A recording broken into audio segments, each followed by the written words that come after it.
Good morning, everyone. Welcome. It's FPC Radio Live. It's Monday, September the 12th, 2022, and we got about 95% of week one in the books. What a great Sunday of NFL football yesterday.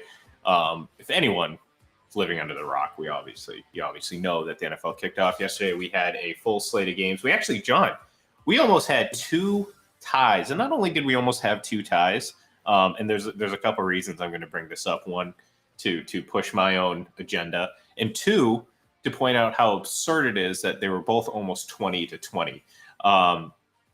Obviously, my agenda being that it's week one and we had two situations where two games had both teams get plenty of opportunities to win the game. I'm just saying it, John. I understand the overtime rule has kind of flown under the radar in discussion recently, but the reality of it is it was stupid to change it. There was no problem with it before. And this just goes to show you that, this whole idea that teams don't get a chance in overtime is silly, because we just had two games. One obviously ended in a tie, and two, the other one finally did get decided a winner in the closing seconds of overtime. And no team had scored prior to that. Right, yeah. And the Cincinnati Bengals playing some of the strangest games I've ever seen. I mean, even in the postseason last year, the AFC Championship win at Kansas City, the Tennessee win in the divisional round, both really strange. Close loss in the Super Bowl. Last regular season, they had a crazy game against Green Bay where I believe there were 5 missed field goals at the end of regulation and into overtime before the Packers won. So a lot of crazy games yesterday. The quality play was, the games were exciting because they were close. But I think you're going to see that from now on, especially with only 3 exhibition games and a bye week leading into the season and limited padded practices throughout training camp. So some teams look more ready than others. So you get some spotty play there, but it's good to kick this thing off and we're on our way. Yeah. I mean, look, it's the first week of the season. You're not going to have every team, doing everything right. Think about this, John. And we know this with elite quarterbacks. Blitzing elite quarterbacks is probably one of the most foolish things you can do. Committing to that play style is a horrible idea. Case in point, anytime we've seen teams relentlessly blitz Tom Brady, guess what? He tears them apart. What happened yesterday? Well, the Arizona Cardinals decided to play the worst possible defense you can against a Andy Reid coached offense. Well, we're just going to blitz and leave everything open. It was absurd, John. I'm sitting there watching, and I'm not surprised because I'm not a big Cardinals fan at all. I just don't think that they're a great team at all. I have my reservations about Kyler Murray. He looked bad yesterday. And the reality of it was, I'm sitting here thinking, why are you continuing to blitz Patrick Mahomes in this offense? Why? And they did it, I believe, on nearly 60% of the Chiefs' offensive snaps, which, again, is just silly because you're just giving them an Andy Reid wide open field to work with because, well, guess what? When you blitz, generally at least one person's going to end up being open, and that's what the Chiefs do best, is exploit that. And so I'm looking at the Cardinals. I'm like, well, this is the I honestly, I would not be surprised, John, about halfway through this season if things continue to go the way I expect them to go. I wouldn't be surprised if Cliff Kingsbury's seat gets very, very hot very soon. It'll get hot. The only thing is I think he's secure because he and general manager Steve Keim extended their contracts. They're all in for the next 5 years, and Arizona's notoriously cheap with the Bidwells. So, they may just continue on with what they're doing. And I'm not a huge Kyler Murray fan either. I think, but they also jumped ship after 1 year on a coach and a quarterback, quarterback. They did, but it wasn't a huge contract that they had with that coach at that point. So yeah, that's a good point though. I think they probably just finished paying him off, and owners, as much as they have as much money as they have, they don't like to throw it around. And Jerry Jones, who's kind of sneaky cheap, even we think of him as this extravagant owner. He sticks with coaches a lot longer than we would normally anticipate. But yeah, the NFC West has fallen, right? I mean, the defending Super Bowl champion Rams looked awful on Thursday night. San Francisco goes into Chicago and loses 19-10 in a monsoon, and then Arizona gets curb stomped by the Chiefs, and now tonight Seattle, has a chance to take over the division lead if they can upset the Broncos at home on Monday Night Football with Russell Wilson's return to Seattle. So, yeah, that division, which last year had 3 playoff teams, got off to a really, really rocky start. And if I'm Jimmy Garoppolo, don't break your lease just yet. Yeah. And I think it was a wise move for them to keep him, because that team has a lot of really good things, and one of them right now is not quarterback play with Trey Lance. He still seems to be a work in progress, although that game was played in a monsoon in the second half, so it's tough to judge. Yeah, I'm going to reserve judgment a little bit. I mean, there were moments where you're like, that's not that's not what you want to see from a guy that's like, let's face it, this is a team this isn't a up and coming team. This team still expects to compete and hopefully win a Super Bowl. So, this isn't, just let him find his way. No, he has to find his way. But again, yesterday was that was again, I'm going to set that game aside.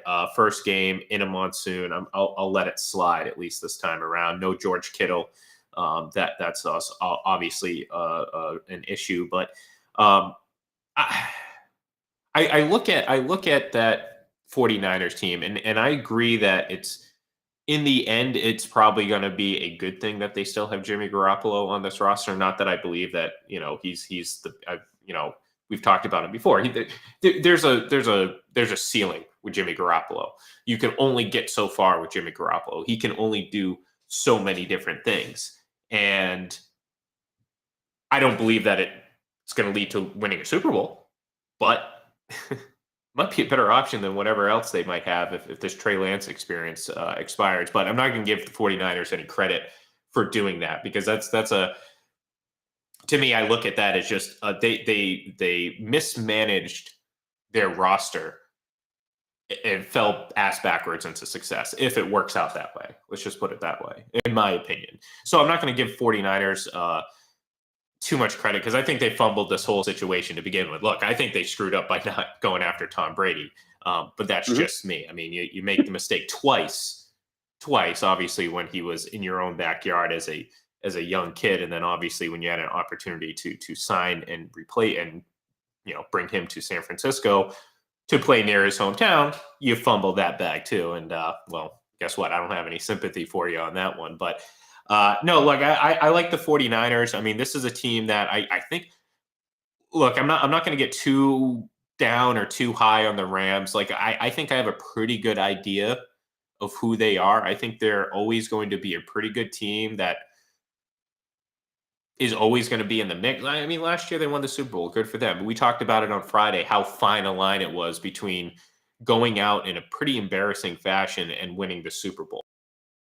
Now, do I think the Rams can put it all together again and have this magical run? No, because I think it's very difficult to do in the NFL. It's not just the Rams. It's, look across the last 25 years, or since we've had back-to-back Super Bowl winners. It's been almost 20 years. So I look at the Rams and I'm like, okay, this is a team that I would not be surprised if they just struggle this season. It happens. I mean, look at what we saw from the Bengals. Here you go, John. I'll throw this out. Who looked worse? The defending AFC champions or the defending NFC champions? I would say the NFC champions. I mean, 31-10, and that was with Buffalo beating them despite 4 turnovers.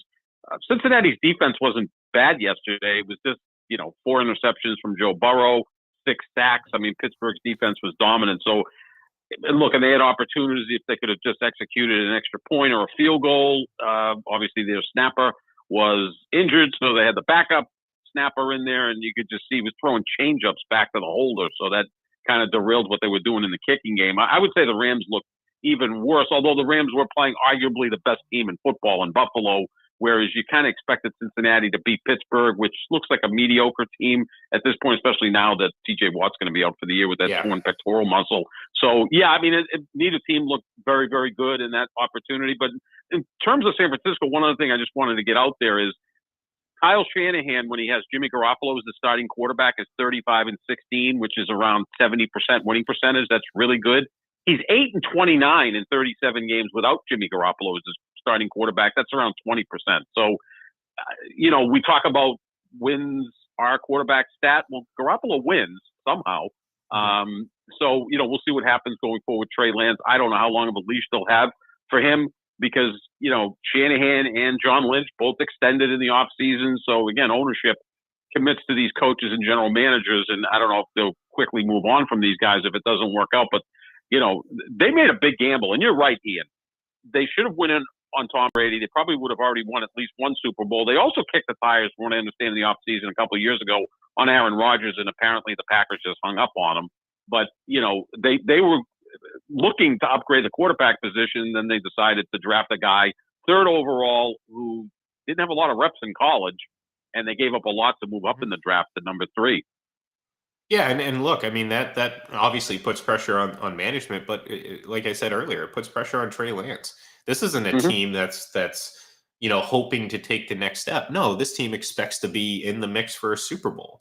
And you're by making the move, you're saying as a franchise that we believe this is the move that's going to take us over the top. So now all of a sudden, like you said, the kid who's had just a cup of coffee in the NFL or as a starting quarterback the last handful of years, all of a sudden is thrust into this position. Now, no, again, granted, yesterday was not the best example of a great opportunity. I mean, that weather was, it's unique. You're not going to fault necessarily, sloppy play because of that. So again, I'll give them a little bit of a pass, but there's certainly things that you want to see that weren't, or that you saw that were a little make you hesitant. But because of their mismanagement, because of their poor decisions, and because of their inability to apparently manage this team, they do have a ace in the hole in Jimmy Garoppolo. So we'll see.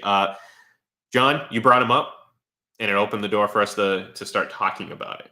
And we'll get to the Patriots in a little bit because again, I'm sure people are up in arms about the play calling, although the play calling was the least of the issues the Patriots had yesterday. The Packers. Now, I'll ask you, is this a don't worry, we saw this last year, week 1, or cause for concern? And I'll throw it to you as the Aaron Rodgers guy here. Yeah, I mean, a slight cause for concern because I'm worried about the offensive line. The receivers, I think they'll make it work. I mean, you saw later in the game, he's still throwing to those guys. I mean, obviously the first play of the game. As long as they're on the right out in the flat.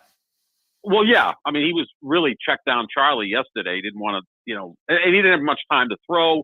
He kind of ran into a couple of sacks. He doesn't have his starting tackles in Bakhtiari and Elton Jenkins. They're no idea when they're going to come back. If they come back, the offensive line should shore up. But there's some concern because the defense was really porous yesterday. Just a note that maybe they should try to cover John Jefferson. And this isn't something that just happened yesterday. Even in the matchups last year, they just for some reason decided not to cover Justin Jefferson, who's one of the 3 or 4 best wide receivers in football, and he just torched them yesterday.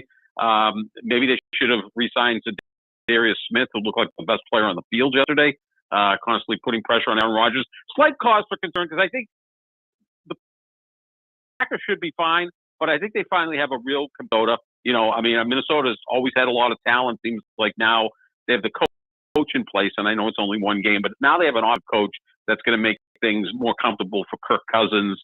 So now you have a contender in that division. The last 3 years, it was Green Bay by a mile over the competition, but this time around, Minnesota is going to be play. So I would say there's a slight cause for concern, but they'll be just fine. I mean, they still have a lot of talent on defense. They should shore that up. And if they can just get that offensive line straightened out, I think they'll be just fine and certainly contend in the NFC. I mean, look, I agree that I'm not, I'm not a knee-jerk reaction type of person. Like, I tend to sit there and be like, all right, let's if you're going to sit there and tell me that the Packers aren't good, let me see a pattern first. And week 1 is not a pattern. My concerns, though, and these are the ones that I've been voicing since Adams headed to Las Vegas. And this isn't to say that Davante Adams made this offense. No, that's obviously it's a quarterback's league, and Aaron Rodgers is the guy up there. So, but my issue was that even with Davante Adams a year ago, barely a top 10 offense, and we know that that's not good enough in this NFL to win consistently. You need to have an elite offense, as well as a good defense, obviously. But I mean, let's face it. What do you take seriously as contenders? Well, you start the first handful that you list off, you're talking about elite quarterbacks and elite offenses. Mhm. So I don't think Green Bay has an elite offense.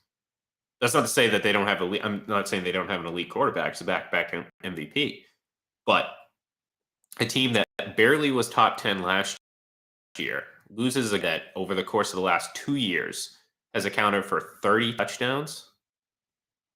That's I mean, again, that's a big hole to fill, and I don't think like Kansas City. I think they did a good job of replacing the weapons in their offensive arsenal. I don't think the Green Bay Packers did that. Certainly, when all of a sudden you start week one already down receivers when you're already thin to begin with. So that's where my concern comes in, because I saw an offense that just lacked this ability to do anything explosive. And I kind of said it jokingly, but the reality of it was the only passes I felt like I was seeing were being completed on a consistent basis were simple completions out in the flat to the right. You know, nothing off to the left, nothing down the field. There was no explosiveness. There was these I don't know, kind of poor trick play attempts or whatever. I don't know. It just kind of felt disjointed. Um, but I look at this Packers offense and I'm like, I'd be very concerned. And look, as much as like I still think very highly of Aaron Rodgers, obviously, but he's not Tom Brady. So some of these deficiencies that are happening aren't going to be able to be overcome consistently by this team and by this offense, because I don't think he's as good, and two, I don't think this team, especially with some of the injuries you saw yesterday on defense, is going to be good enough in the long run. Because I do like what Minnesota's doing now. Again, I gotta wait and see on Kirk Cousins. I'm not about to anoint him, finally the guy yet. I mean, let's see what you can do. But I do like their shift to a more offensive philosophy with outside of Mike Zimmer, obviously old school defensive guy. You want that bit of an offensive leaning when it comes to your head coach, especially with the talent they have on that team. Yeah, you look at the Packers, and A.J. Dillon was the leading receiver yesterday. That's not going to work. I mean, you need to get the wide receivers integrated. Their best wide receiver is supposedly Alan Lazard. He was out. He's not the most durable guy. Sammy Watkins has never been durable. Randall Cobb is as old as I am. And then you've got a bunch of young guys. Again, first play of the game, perfect strike to Christian Watson.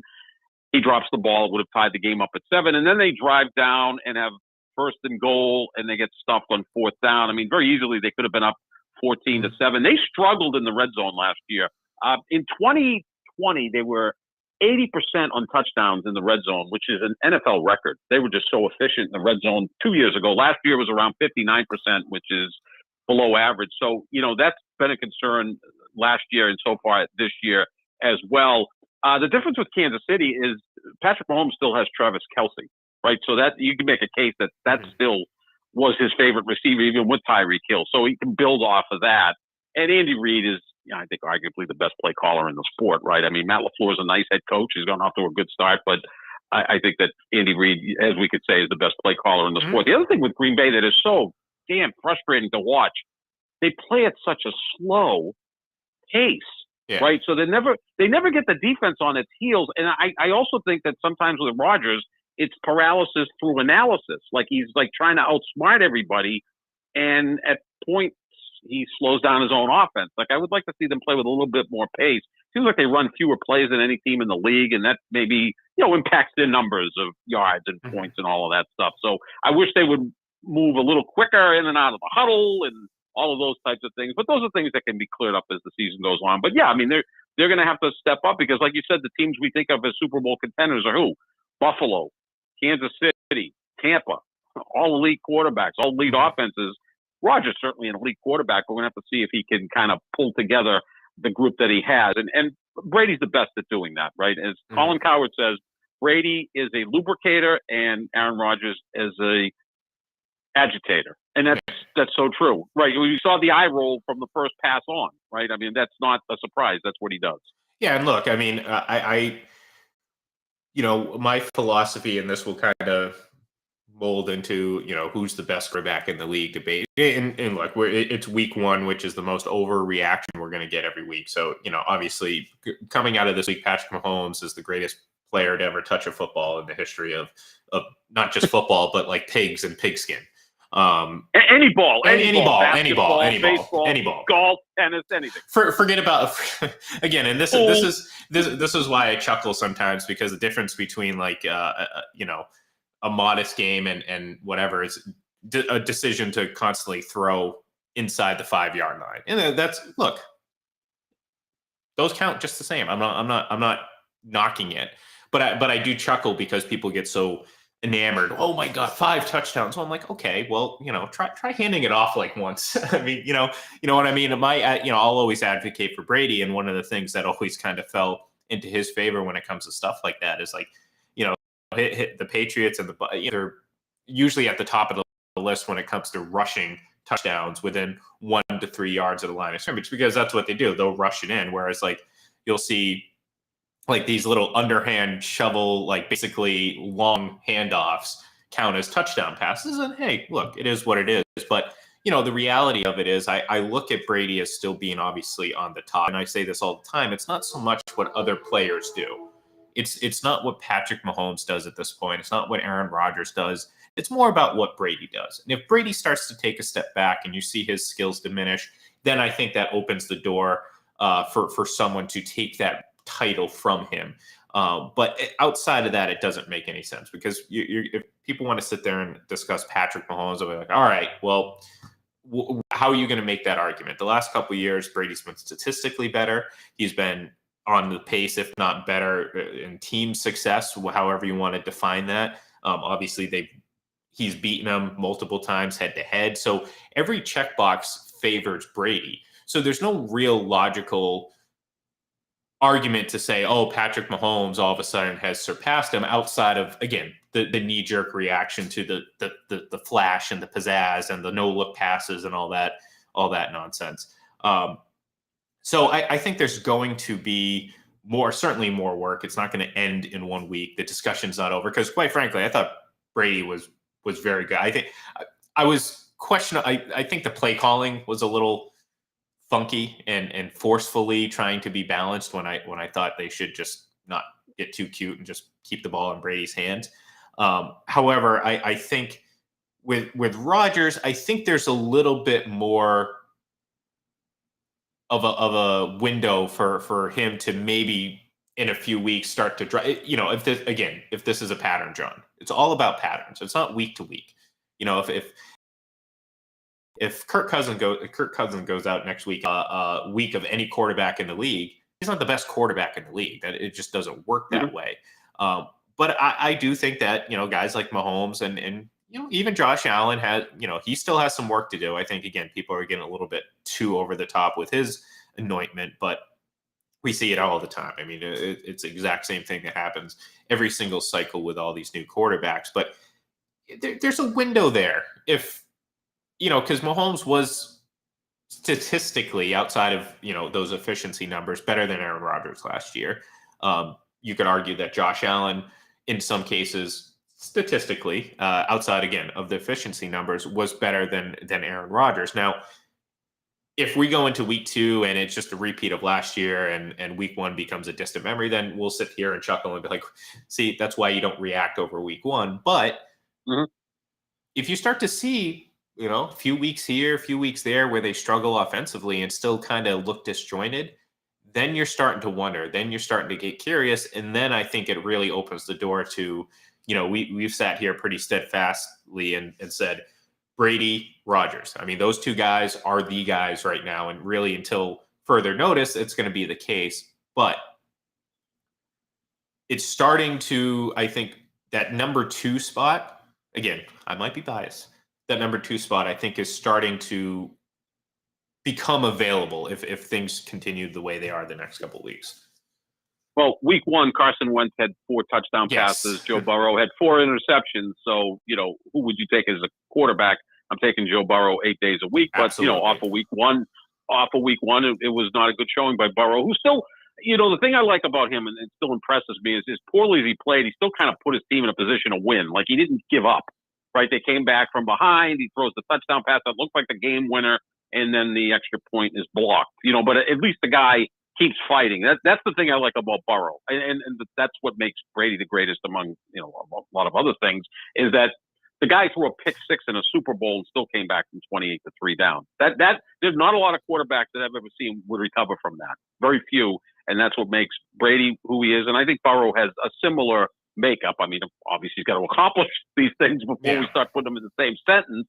But I like that about him. But yeah, I mean, it's week one. There's that overreaction. Heck, Daniel Jones looked good yesterday, and I'm telling you, do not sleep on the Giants. Brian Daboll, very, very good hire by the Giants. And you know what was interesting? My biggest takeaway from yesterday, you had 4 organizations, first-time head coaches.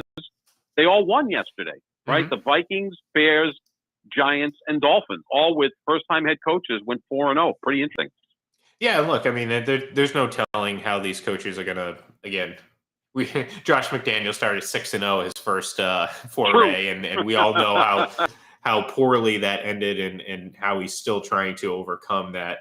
And it's been over 10 years now, that era of Broncos football. But yeah, look, I mean, it's impressive. I mean, I think you're seeing obviously these coaches come into situations that are pretty, I wouldn't say favorable, because again, out of all the good things that, I mean, we don't have a lot of time to really deep dive into this Patriots Dolphins game, but I don't think the Patriots, I think the mistakes they made were just they maximized the costliness of those mistakes, and that's how I view the defensive letdown.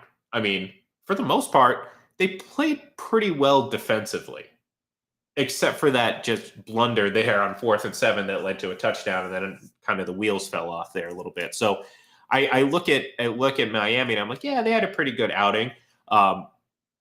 Tua is not anywhere close to being the most accurate quarterback in the league. So I know we knew at the time that Tyreek Hill was kind of pumping the tires up a little bit, but this was an all-time pump up job by Tyreek Hill, because if I'm Miami, I'm sitting there saying, yeah, we won. But in the back of my mind, I'm like, oh my God, you have Tua as your quarterback. I mean, the guy couldn't hit the broadside of a barn in some cases. And I'm sitting there thinking, like, good God, I mean, this is going to be a problem for Miami long term. Like, they need a different quarterback. I'm just not sold on Tua. So imagine if they had drafted Justin Herbert at number 5 instead of Tua. Imagine if they signed Drew Brees instead of Dante Culpepper. Right, or somehow got Brady or whatever. Yeah, I mean, they just have not sufficiently replaced Dan Marino, who retired in 1999. Yeah, like Tom Brady was at Michigan.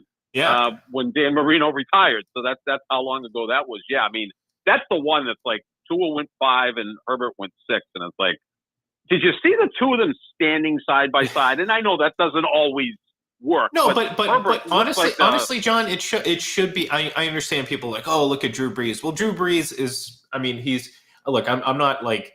Yeah, I'm not a person who thinks he's a top 5 quarterback of all time, but I recognize how great he was as a quarterback. He's not the rule. He's an exception. So like I looked at Kyler Murray yesterday, and I think it was Chris Jones on one play.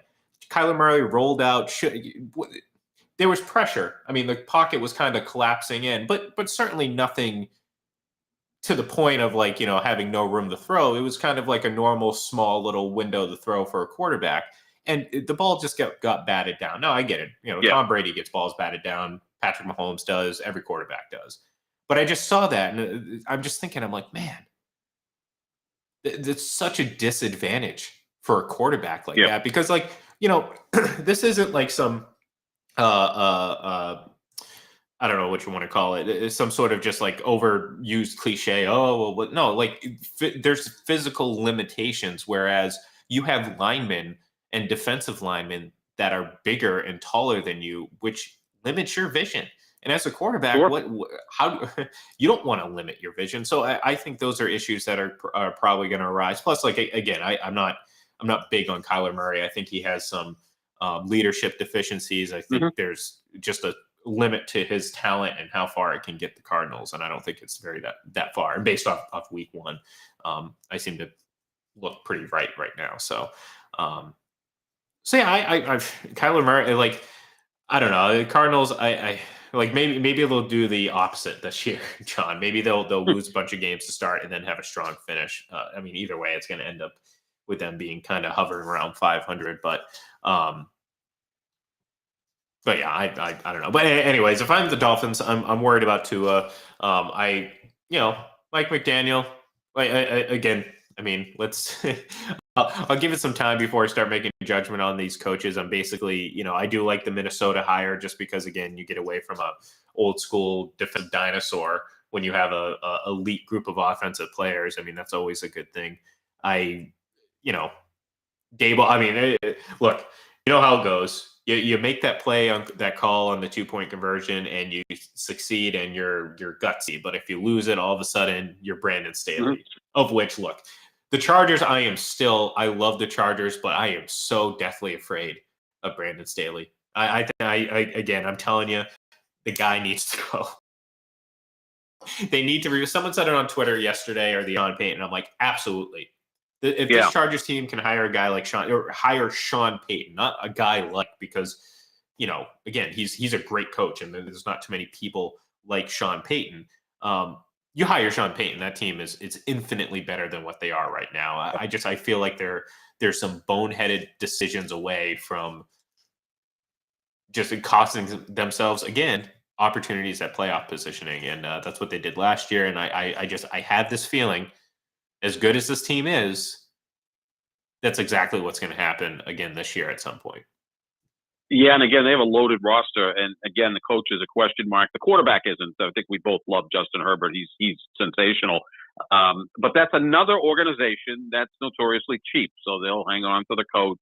And again, it becomes penny wise, dollar foolish, right? Like, you went out and you traded for elite talent. You signed J.C. Jackson at cornerback. You weren't afraid to spend money there. But then you have a coach who's a novice, who's a little bit quirky, and some of his decisions don't work. So Sean Payton with Justin Herbert. Holy crap, that'd be scary. I mean, look, to me, that's the perfect move for Los Angeles to make. Forget about adding players. Forget about adding anything else to this team. You need to replace the coach, but that's a discussion for another day. Anyways, all right. So we're kind of bouncing all over the place. There's so much going on. I mean, this is the first week of the season. We haven't even talked about Monday Night Football yet, and Russell Wilson's return matchup, or his revenge game. There's a lot of that going around. Although revenge didn't necessarily work out too well for Baker Mayfield this past weekend, as he looked very Baker Mayfield. Like, he looked bad, and then he looked great, and eventually they lost. So that's kind of Baker Mayfield, right? Kind of a mixed bag of just everything. And Carolina obviously lost that game towards the end. And look, I mean, if Cleveland keeps winning games, they're going to it is what it is. Deshaun Watson will be back. He will be playing in the NFL. That doesn't change anything that he's been accused of and what he's done and everything like that. But the reality of it is, the Cleveland Browns are going to be getting a significant improvement at the quarterback position later in this season. And any win at this point is just house money. I picked against them this week, and they went out and somehow figured out how to win a game with a 58-yard kick to seal it. So we'll see how that goes. I mean, again, Jacoby Brissett, his stat line is about what you would expect: 50% completion, about 150 yards, maybe a touchdown and an interception. I mean, that's what it is with Jacoby Brissett. That's okay. That's fine. I mean, he's a backup quarterback in the league. That's what he's supposed to do. He's got great intangibles. I mean, if you can take his intangibles, leadership, and his players love him. You could take all of that and then throw it into Kyler Murray. Now you have yourself a hell of a quarterback. I know, right? Again, yeah. I mean, that's what makes that position so difficult to scout. You look at a guy throwing the ball all over the place and say, "Wow, this is incredible." He's also the king of the high arcing, just bomb rocket throw. I've never, the guy literally throws it directly straight up in the air, and it just travels. Remember Jeff Blake? Yeah. Jeff Blake used to have that ball, and Russell Wilson is actually a great deep ball thrower. And Jeff Blake was too. But yeah, I know what you mean with Jacoby Brissett. He's a guy you root for. Oh yeah, him, you know. yeah. Talk about a complete opposite end of the spectrum when it comes to Browns quarterbacks. One guy that you'd run into a brick wall for and root for to always have success, even if he went to like your rival's team. And then on the other hand, you have Deshaun Watson, who look, we don't have to get into that to understand the comparison here. But another quarterback though, and this is obviously last night we saw. Well, first of all, we'll talk a little bit about Sunday Night Football because I mean, good God, 60 yards in the air. That pass to Julio Jones. I think I was wrong about Julio Jones. I think he's going to be better. Did he look like a guy that was on his last legs yesterday? No. The thing about Julio Jones, he's always in fantastic shape. It's just he's had some issues with the soft tissue muscles, which, start to go. But I said this about a month ago, maybe he's working with Alex Guerrero and they've got him healthier than he has been. Right. So, yeah, I mean, look, that stuff works. I mean, Tom Brady's testament to that, right? I mean, 45 years old and the guy's still right there. So, yeah, no, he looks good. And look, he's such a smart receiver. And Brady, probably looks at him and go, wow, this guy's an all-time talent. And I don't think he's going to have a Randy Moss type season circa 2007. No. But I think he'll be a really nice weapon to go with Evans and Godwin. Well, I mean, all the other guys. I kind of scoffed at that Randy Moss 2007, and I certainly don't believe that. But like, based on what we saw yesterday, there's a lot more opportunity. Like I kind of pegged his like stat line at like, 6 touchdowns, maybe like 600 yards receiving. Like I think that's a low ball now because you sit there and watch him run and watch him move, and he looks really good out there, and obviously the hands are there, and I think there's a instant connection that you're already seeing. Mm-hmm. I mean that deep ball pass was not only obviously a phenomenal catch, I mean, but it was a phenomenal throw too. I mean, it was right on target.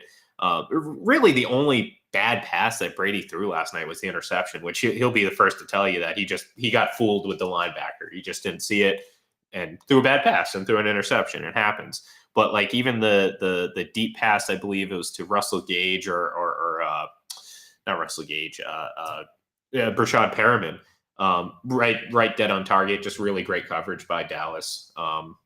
So I mean the statistical output wasn't necessarily there last night, but I think a lot of that had to do with the Bucs. I don't know, desire to try to keep things balanced at some point. I think it was like 18-17 runs versus passes, which, look, don't get cute. I know they won. They looked pretty good last night. Their defense looks really, really good.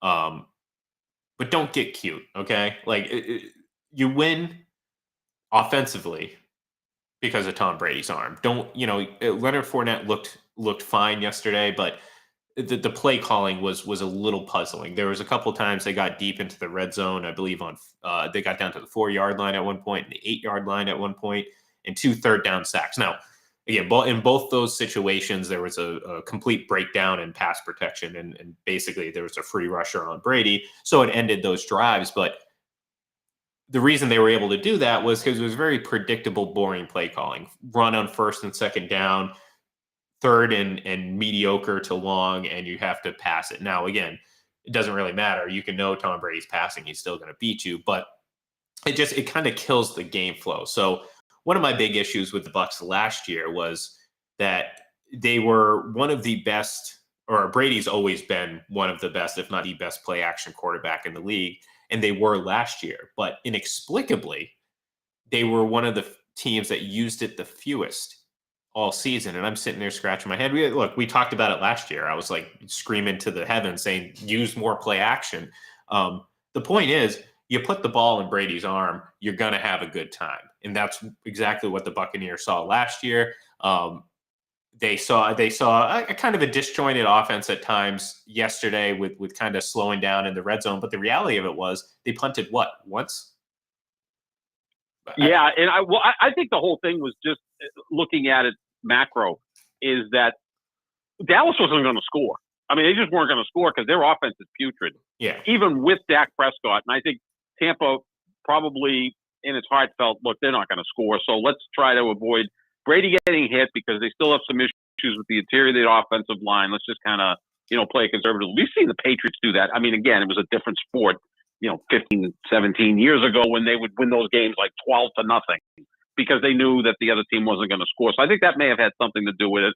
There'll be games coming up where, he's going to have to step up, and he will because he's done it for 20 plus years. So I think that may have had something to do with it as much as anything. Well, look, I just look at it this way. It's like, don't get cute. I mean, you don't need balance. This isn't, 1995. You don't need balance on offense. Like, you need to use your strengths, and your strengths in this situation is Brady's arm. Like, we know he can throw a lot. I mean, this isn't a matter of like, oh, you don't want to tire out. No, he led the league in pass attempts last year, John. I mean, give the guy a chance to throw the ball. And as we saw, again, there weren't many of them. I think there's only 9 pass attempts in the first half. That's not a winning strategy long term. But like you saw, I mean, the guy still has incredible zip. I mean, first 2 completions of this year. I mean, first 3 I think went for over 20 yards, or I think one was like 19. So like, he's certainly able to push the ball downfield. Something that, again, we weren't really seeing from, like I said, other teams. Like the Packers weren't really pushing the ball downfield. The Patriots certainly weren't pushing the ball downfield. But that's what Brady can do. And I think you have to just don't get, again, don't try to be like, oh, we need to be bound. We need to be a Todd Bowles coach team, defense, running, an efficient quarterback. No, you have the best quarterback in the league. Throw the goddamn ball. That's what you're supposed to do. And that's what I think is going to lead to the most success. You're already stumping for the MVP. I know it. No. Last year. I mean, again, say what you want about the MVP. Like I said, I mean, last year was kind of a deflating. Yeah. Okay. A deflating. You stepped right into that. Well, yeah, it is what it is. Whatever. It was a deflating process because, again, I mean, I think very clearly that there was a wrong choice made here, and I don't really necessarily care about the MVP because I feel like at this point the momentum is too much on the young guys. Like, oh, it's the new breed of quarter. It's just not. It's not going to matter. So, well, the old guys finished 1-2 last year, though. No, but I think, look, I think people are so ready to just go over the top with like Josh Allen and Patrick Mahomes. Like, I don't think they can hold back anymore. You know what I mean? Like, at this point, they don't really care. We again, like I said, is the MVP 100% like, oh, it's definitely it's based on this certain criteria? No, I mean, it's kind of narrative driven. Again, that's no offense, but that's why Aaron Rodgers won it last year. I mean, let's be honest. Like, I mean, statistically, you can go down the board and give, like I said, you're talking about the 2 most efficient quarterbacks in the league. However, the gap between their efficiency and their production, well, the gap in production was a lot bigger from Brady to Rodgers as it was the other way around. So I think it was a pretty poor choice in the long run. But, come on, John. I mean, Patrick Mahomes, like, everyone's like, he's clearly the best quarterback in the league. And I'm like, I get it, guys. It's knee-jerk reaction. I understand. But, like, it's a long season. Let's see it play out a little bit before we make these proclamations. However, I will say this, though, John.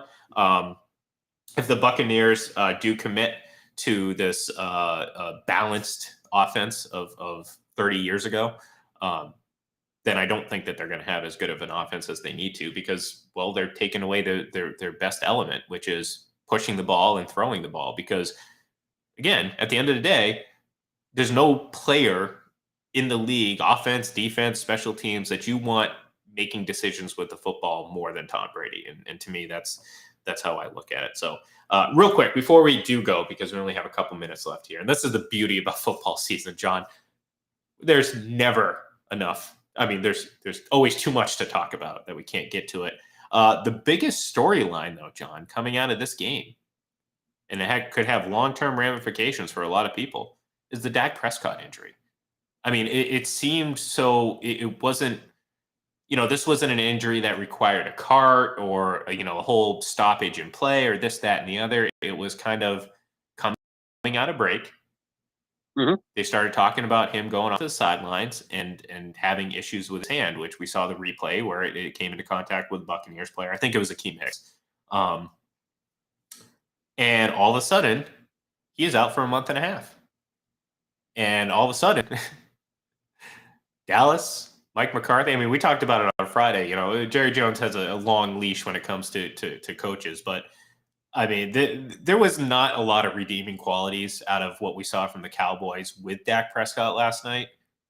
What are we going to get without him? Because I what was it? What's his last name? Rush.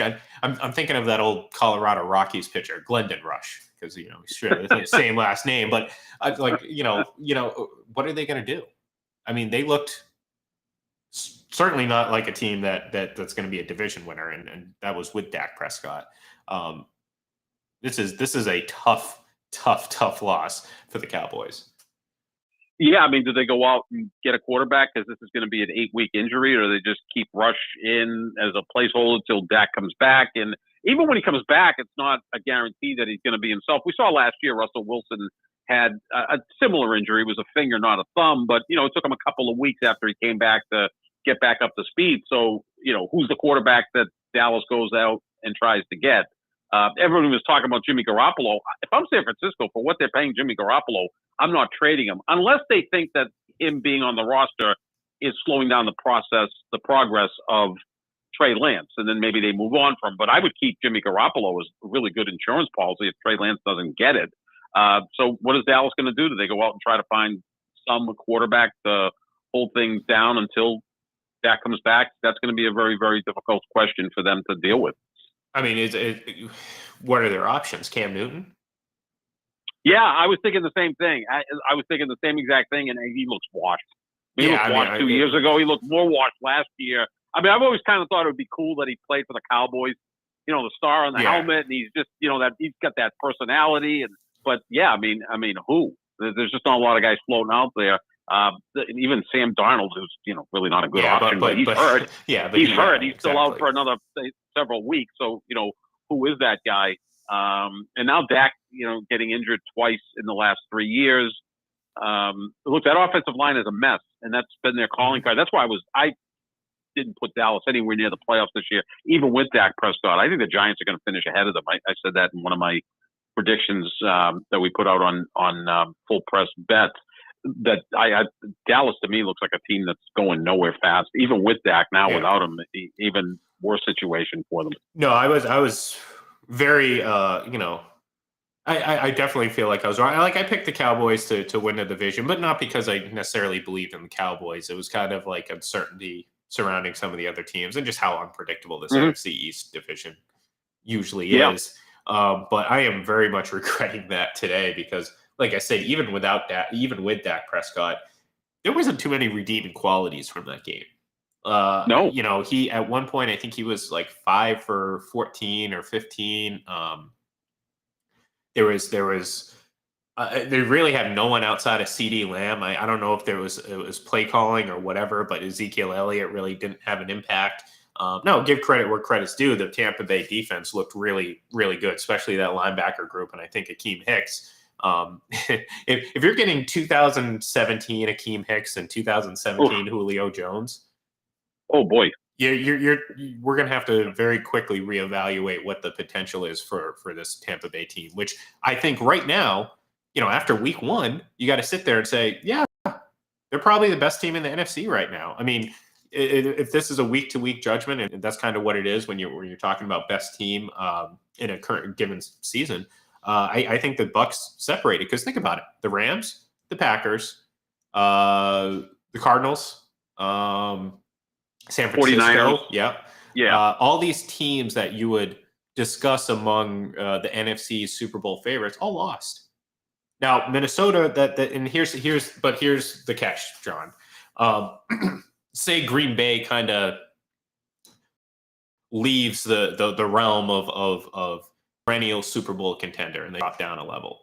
You might be being replaced by a team like Minnesota or the Eagles. Like, I'm not as high on the Eagles as you are, but it's hard not to be impressed with what you saw with them yesterday. A.J. Brown looks like a fantastic addition. Trust me, I know I went up against Jalen Hurts and A.J. Brown yesterday in fantasy, and I'll tell you what, John, all those eliminated posts that go around Twitter, I almost put one up with my face on it saying I have been eliminated from my fantasy playoffs because all hope is lost and I feel like I'm destined for yet another near last place finish. So All right, that's going to do it for us here today. It's 10:04, almost 10:05. It's time for us to go. I got to eat breakfast. I got to have some coffee, and I got to opine about the NFL for the rest of the day because that's what we do here, John.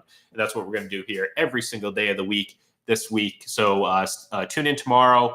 We're going to break down Monday Night Football. Real quick, who you got tonight, Seattle or Denver? Denver in a very, very, very close game. I think Russell Wilson struggles, but they find a way to win because Seattle's got awful. But I think it's going to be a field goal game. Yeah, I got Denver too. So we both got Denver, which means Seattle's going to win in a blowout. But regardless of what happens, we will be here tomorrow to break it all down and, of course, start talking about week 2 because guess what, John? It's the NFL season, and this is what we do. So thank you, everyone, for tuning in. Give us a follow on Twitter at FPC Radio Live, at Full Press NFL. Of course, go over to fullpresscoverage.com, fullpresshockey.com, and all those great websites among our great series of writers and everything like that. So